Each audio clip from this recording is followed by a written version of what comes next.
Bom dia, boa tarde, boa noite, galera. Sejam bem-vindos, Breakers Digitais. E hoje iremos falar sobre a última parte, sobre a argumentação, a parte técnica. Falamos anteriormente sobre a parte psicológica, falamos do storytelling e hoje nós iremos falar sobre a parte técnica. E é aqui que eu vou introduzir a questão das falácias que não tem dentro do livro. Porque ele não se importou com a lógica dos filósofos, ele se preocupou com a lógica, quase lógica sofista, etc.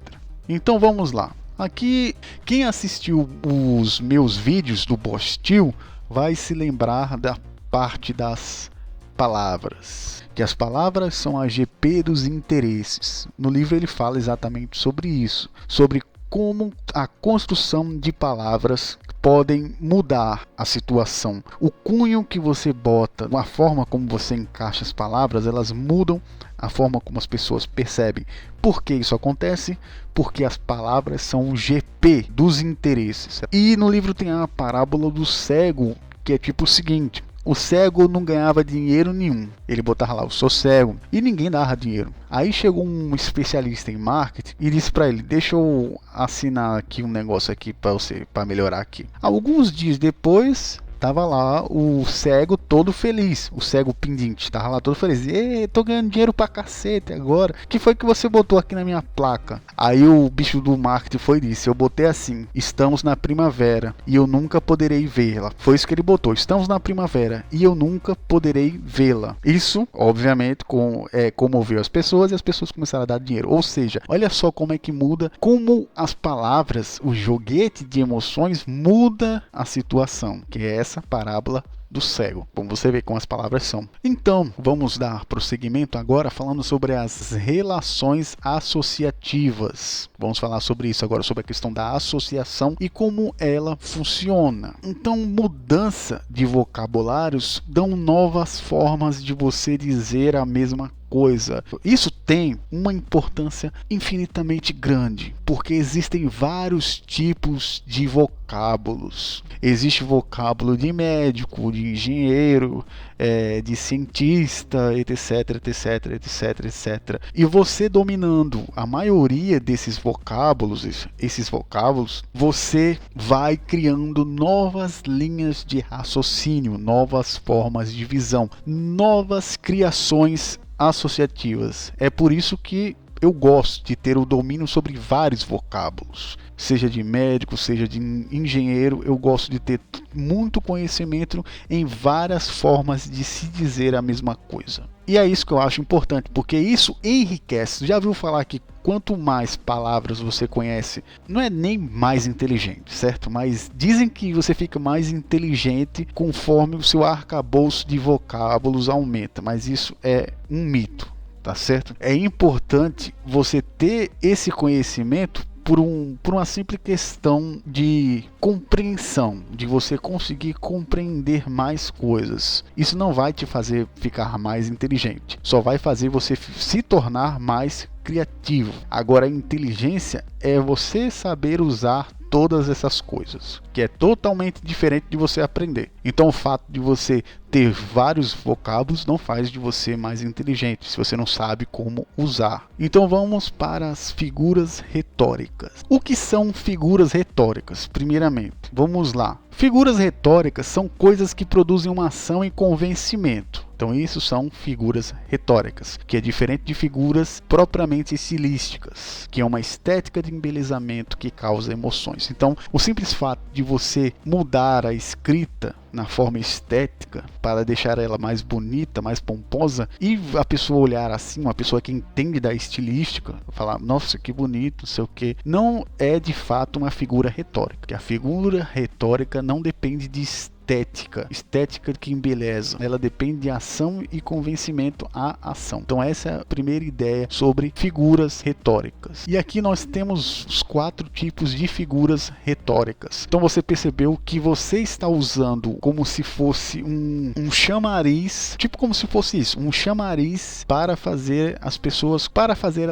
elas agirem, vamos dizer assim. Então essas são as figuras retóricas. Então nós vamos agora para cada uma delas. E a primeira delas é a figura de som, que ela pode ser mnemônica ou rítmica. Tá aí o porquê que tantos hits fazem sucesso e porque eles grudam na nossa cabeça, porque eles têm uma figura de som.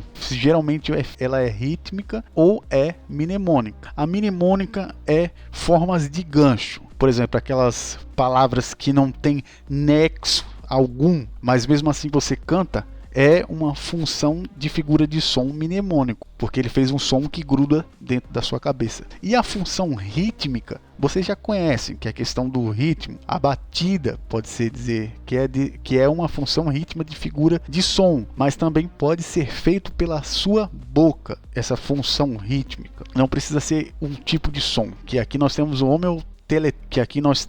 o homeoteleuto, que é o som que é repetido na parte final da frase, como, por exemplo, nossa e vossa.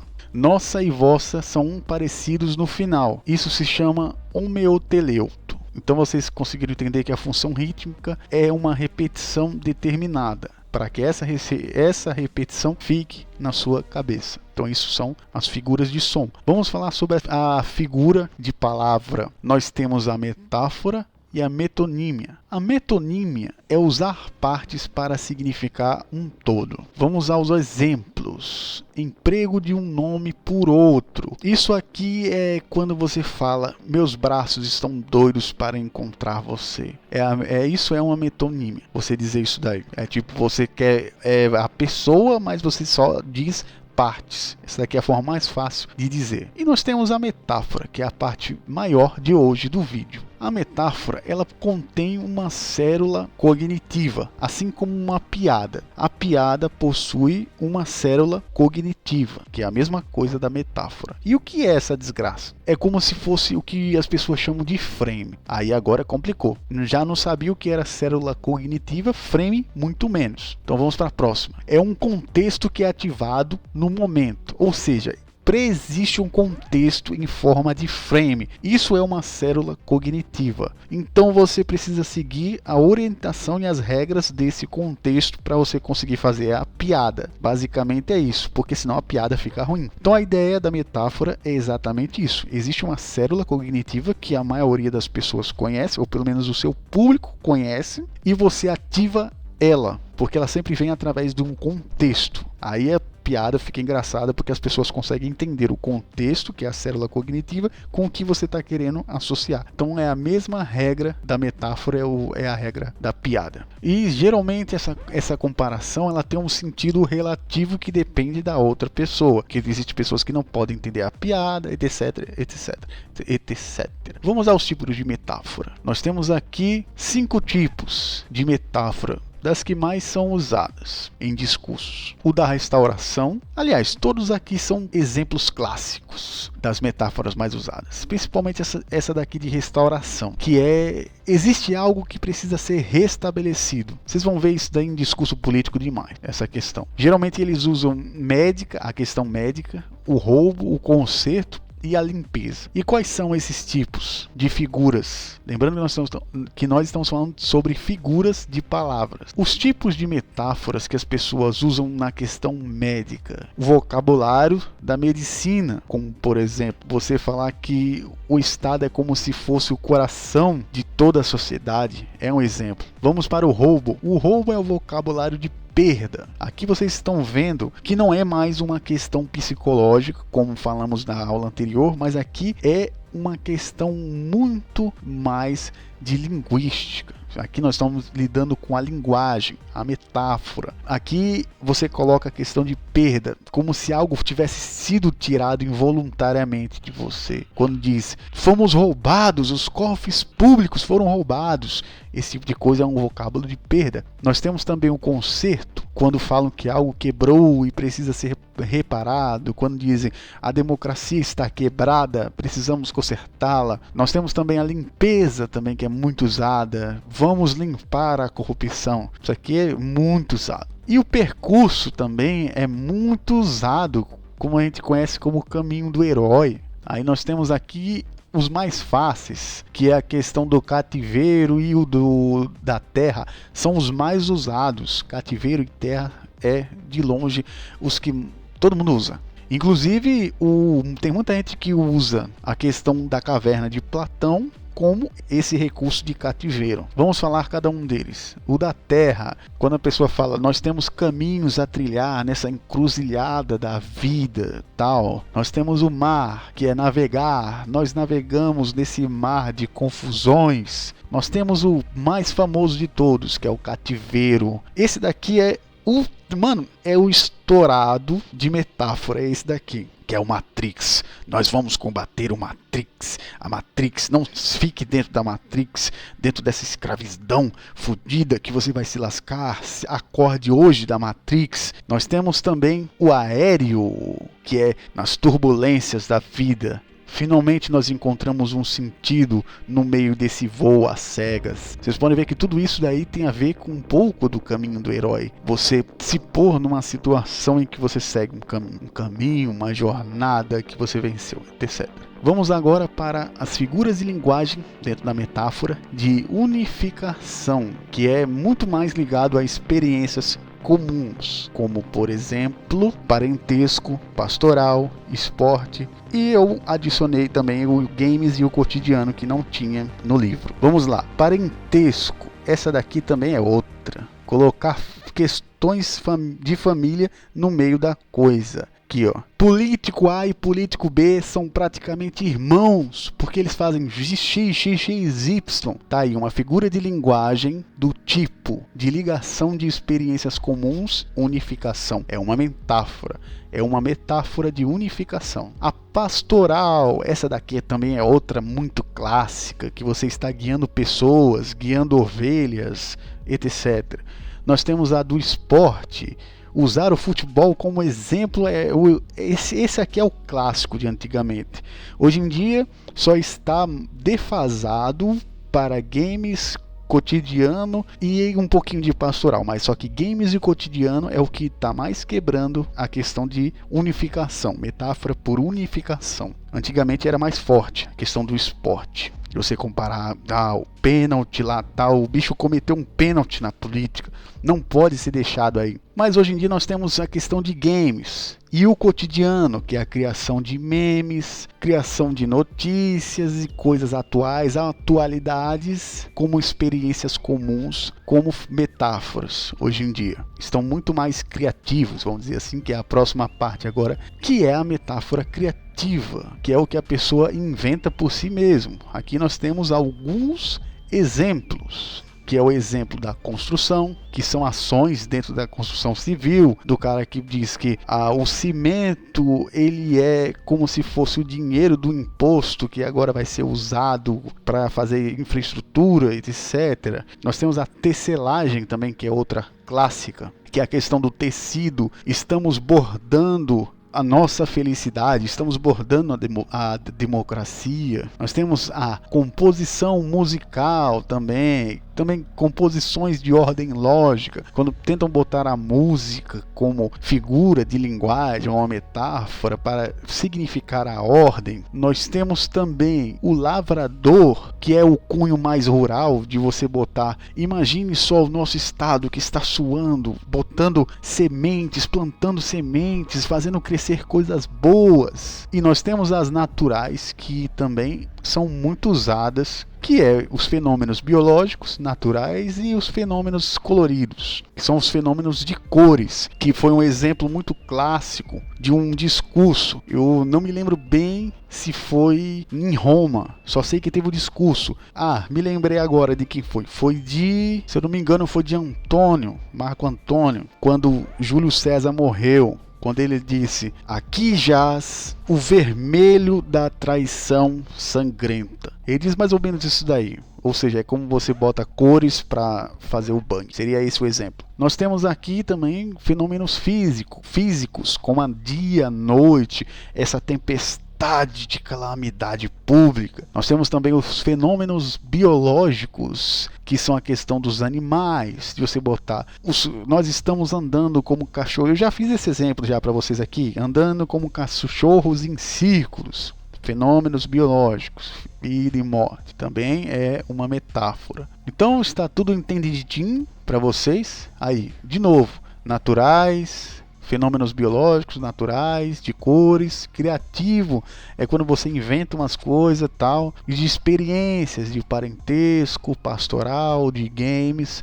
O percurso, que é o do herói. E o de restauração. Então espero que vocês tenham entendido um pouco sobre os tipos de metáfora, que são partes de figura de palavra, dentro das figuras retóricas. Vamos agora para a figura de construção, que fala sobre repetições. Repetições ou mudança de propriedades reais e abstratas. Ué, mas qual é a diferença de figura de construção para figura de som, que também são repetições? Porque aqui são repetições de palavras.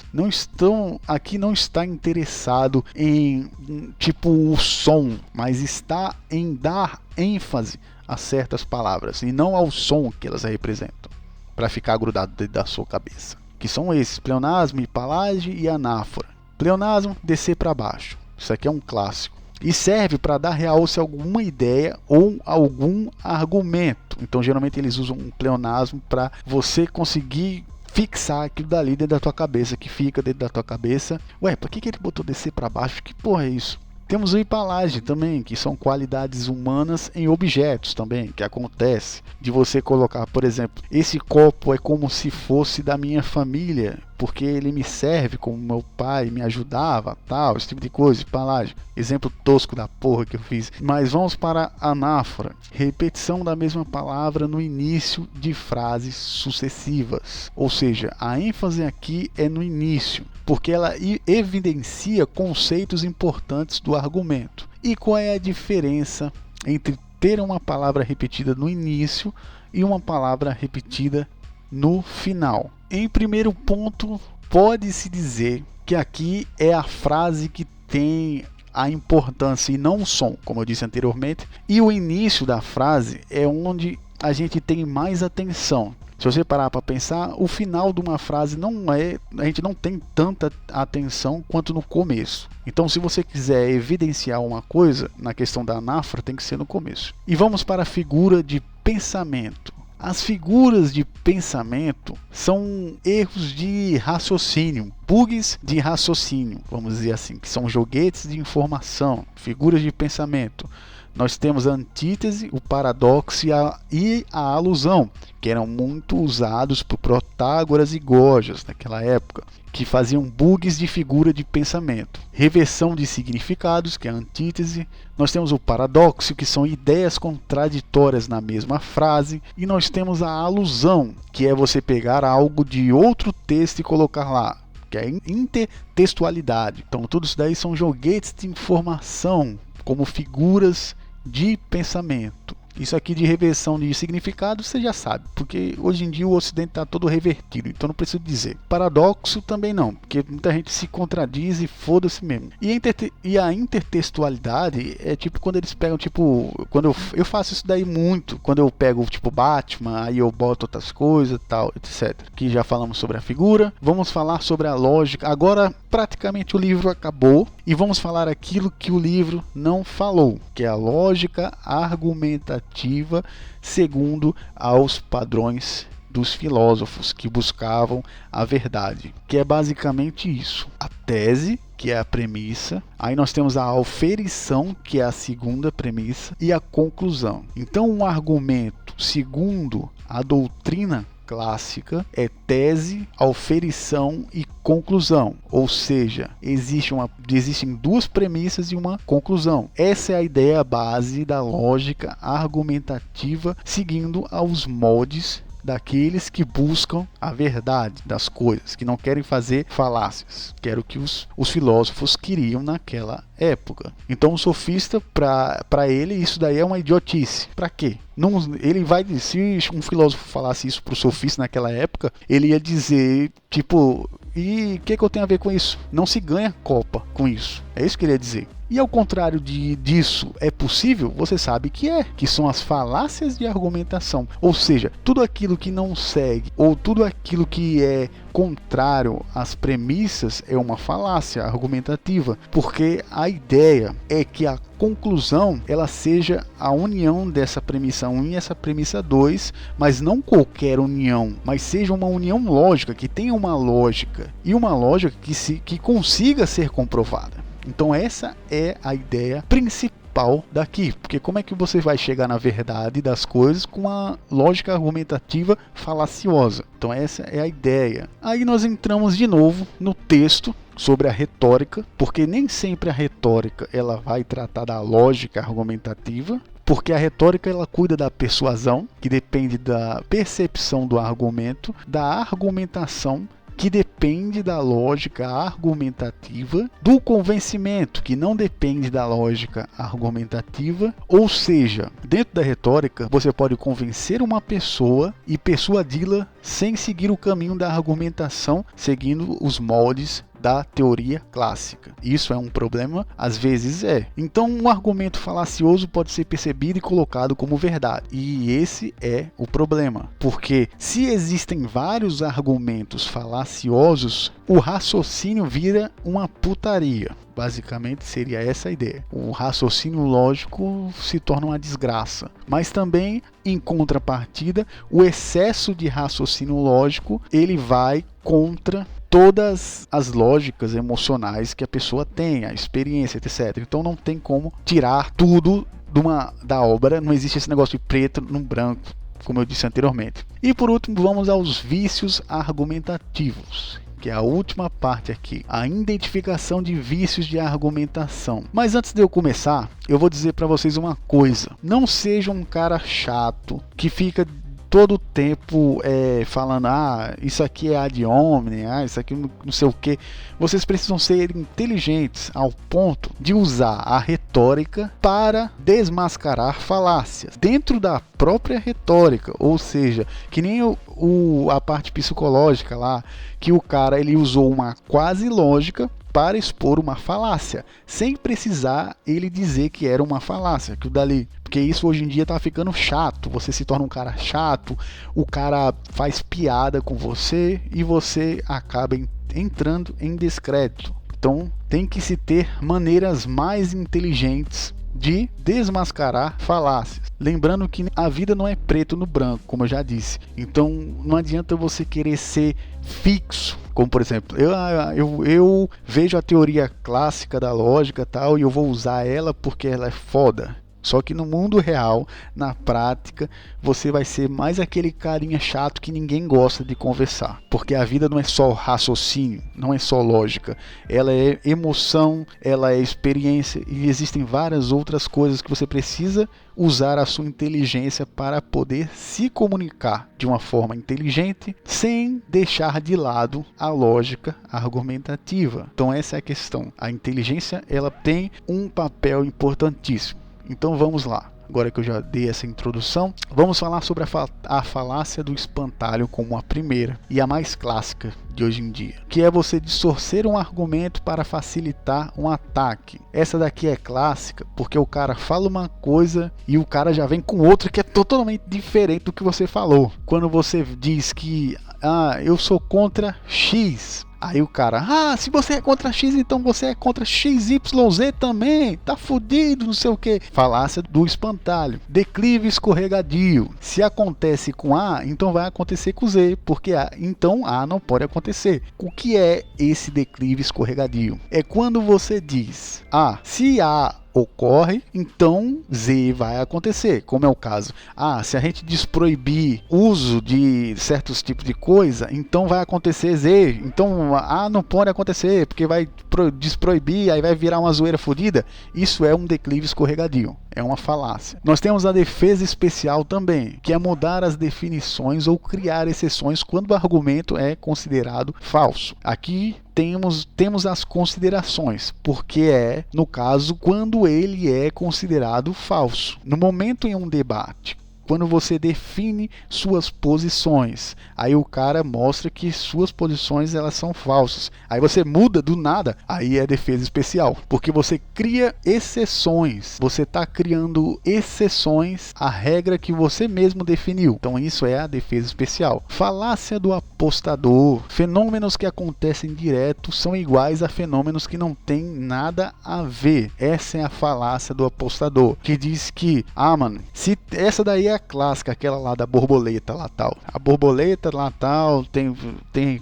a ver com a realidade e tal, e pelo fato de ter a realidade, então significa que vai bater um raio porque a borboleta bateu as asas lá tal, porque é o efeito do caos, etc, o caralho a quatro. Falácia do apostador. A falsa dicotomia, apresentar apenas dois lados, sendo que existem mais. Essa daí eu não preciso nem dizer. Apelo à natureza, esse aqui é um clássico. Argumentar, já que é natural, é válido, ou então bom, justificável ou ideal. Ou seja, você dizer que só pelo fato de algo ser natural não significa que ele é justificável. Isso aqui é um exemplo clássico. Todo mundo faz isso quando diz, é da natureza de X fazer isso, então é natural isso, tal. E isso está justificável porque isso é da natureza, etc. Aí temos o apelo à natureza. O raciocínio circular é a conclusão de que já está incluído na premissa. Isso aqui é clássico. Quando você diz um livro,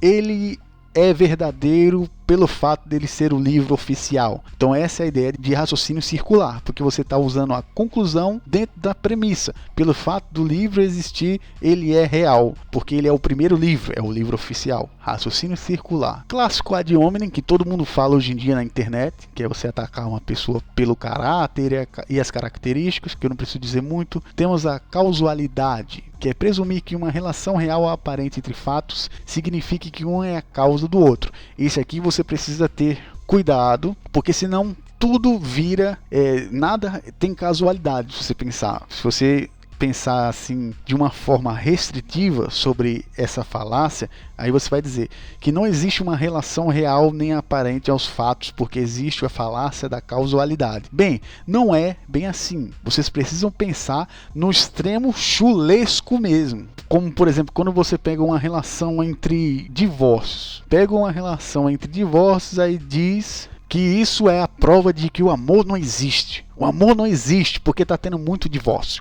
Ou seja, é uma relação real e aparente, mas só que um depende do outro, essa questão.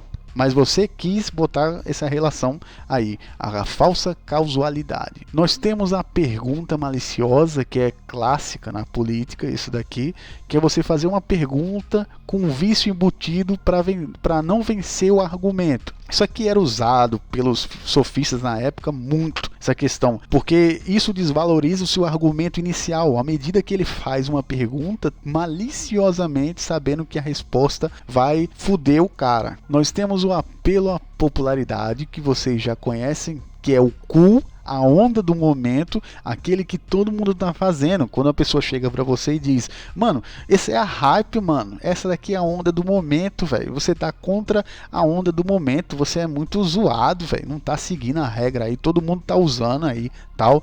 É o apelo à popularidade, apelo à autoridade. Essa daqui também é outra clássica. Se uma autoridade tem um pensamento sobre o assunto, então ele é verdadeiro. Isso daí falam muito, eu sou doutor em tal área, então tenho propriedade para falar sobre esse pensamento, e esse pensamento é verdadeiro porque eu sou autoridade. Mas você tem que tomar cuidado com essa questão, porque se o cara ele é um especialista naquilo e fala com provas e fatos, então não é apelo à autoridade. Mas quando o cara ele chega e fala que é autoridade pelo fato dele ser autoridade, não torna os argumentos dele válidos, a não ser que ele mostre isso com provas. Temos a falácia anedótica, que é a experiência pessoal, um caso isolado, sem um argumento sólido ou evidência convincente, que é aquele caso do cara, tipo, minha vida foi um fracasso, então a vida é um fracasso. Ou seja, ele diz que a experiência dele é absoluta, sem ter um argumento que seja um pouquinho convincente, pelo menos um pouquinho convincente, só um pouquinho. Apelo à emoção. Aqui já sabe que é apelo às emoções das pessoas, tal. Geralmente isso aqui não é bem visto pela lógica. Isso aqui, uma coisa que eu preciso dizer para vocês: não há como, dentro da lógica argumentativa, você não mexer com as emoções e sensações das outras pessoas. Isso é impossível. Aí tem a questão: se isso é impossível, então por que tem aqui uma falácia? Porque se você apelar excessivamente, tipo,